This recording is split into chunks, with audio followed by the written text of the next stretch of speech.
One of the things I find a rule, a couple of rules I want to throw out that I find useful, excuse me, is a lot of times people buy on the basis the stock has gone down this much.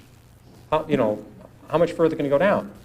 I remember when Polaroid went from 130 to 100, people said, here's this great company, great record. If it ever gets below 100, just buy every share. And it did get below 100. A lot of people bought on that basis saying, look, it's gone from 135 to 100. It's now 95, what a buy. Within a year, it was 18. And this is a company with no debt. I mean, this is a company, it was just so overpriced, it went down. I did the same thing in my, I think my first or second year at Fidelity. Kaiser Industries had gone from $26 a share to 16. I said, how much lower can it go? It's 16. So I think we bought one of the biggest blocks ever on the American Stock Exchange of Kaiser Industries at 14. I said, it's gone from 26 to 16. How much lower can it go? Well, at 10, I called my mother and said, Mom, you got to look at this Kaiser Industries. I mean, how much lower can it go? It's gone from 26 to 10. Well, it went to 6, it went to 5, it went to 4, it went to 3.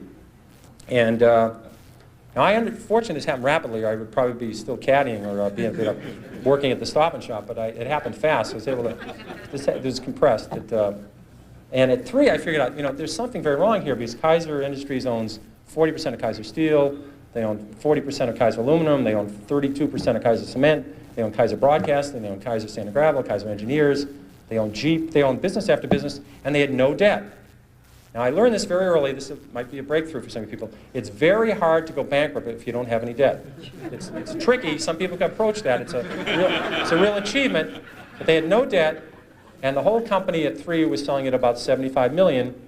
At that point, it was equal to buying one Boeing 747. I said, there's something wrong with this company selling for $75 million.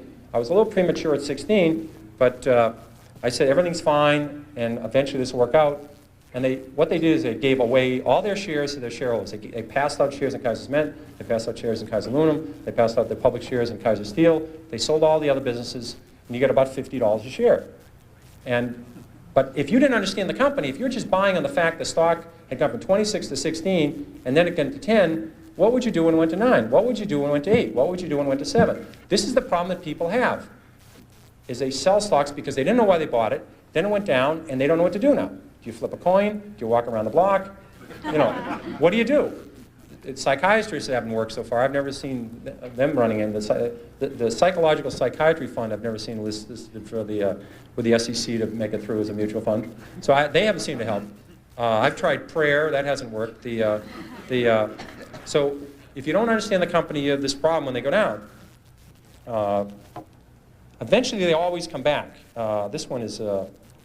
This one doesn't work either. People think RCA just about got back to its 1929 high when General Electric took it over. A lot of double knits never came back. Remember those beauties? Floppy disks, Western Union. The list goes on and on. People saying it'll come back. Well, it doesn't have to come back. Here's another one you hear all the time. It's $3. How much can I lose? I've had people call me up saying, I'm thinking of buying this stock at 3. How much can I lose? Well, again, you may need a piece of paper for this, but if you put if you put $20,000 in a stock at 50, or your neighbor put $20,000 at 50 into the stock, and you put $20,000 in at 3, and it goes to 0, you lose exactly the same amount of money, everything. And people say it's 3. How much can I lose? Well, if you put $1 million on it, you can lose $1 million. Just the fact that stock, this may be a reason to research a stock. The fact that stock is 3 down from 100 doesn't mean you should buy it. And in fact, short sellers, people that really make money in stocks, they don't short Walmart, they don't short Home Depot, they don't short the great companies, Johnson & Johnson. They short stocks down from 80 to 7. They'd like to short it at 16 or 22, but they figured out at 7 that this company is going to go to 0. They just haven't blown taps on this thing yet. It's going to 0. And they're selling it short at 7, they're selling it short at 6, at 5, at 4, at 3, at 2, at 1 1/4. And you know to sell something short, you need a buyer. Somebody has to buy the damn thing. And you wonder, who's buying this thing? It's these people saying it's 3. How much lower can it go?